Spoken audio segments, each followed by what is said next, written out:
Anong gusto mong gawin ko? Ayoko madamay si Calvin sa gulo sa tabi niya. Kung hindi makuha sa pera, patatahin. Kung buhay ka lang sana, may tagapagtanggol ang anak mo.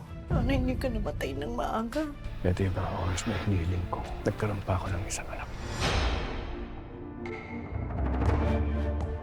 Hoy sir balik ulit kayo dito Bukas na bukas, nandito ako ulit.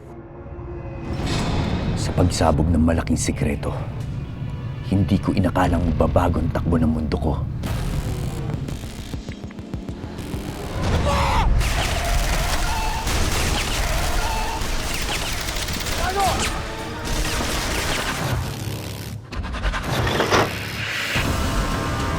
Ang taong pumatay sa aking pamilya, posibleng sarili ko palang dugot laman.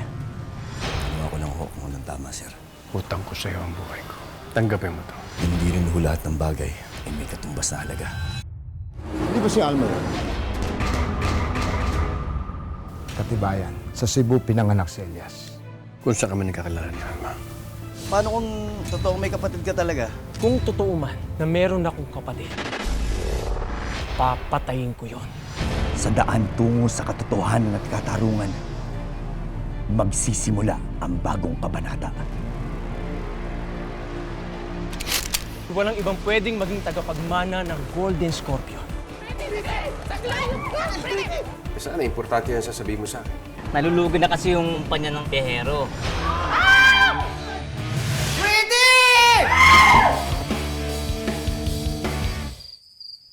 Kaya kayo nachichismis dalawa eh.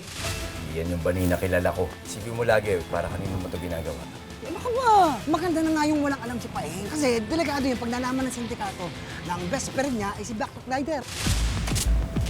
Resulta po ng DNA test. Masyado ka kasi nagkakape. O yung mo ko! Galing kay Emilio yan! Diretso mo! Tabi! Magsitabi kayo dyan! Dahil kailanman, hindi madadaig ng kasamaan ang kabutihan. Masanggap mo ako dito. Tatapusin na kita, Black Rider. Huwag ka magsalita ng labos. Magbabayad kayong mga may sala. Black Rider, bagong yugto.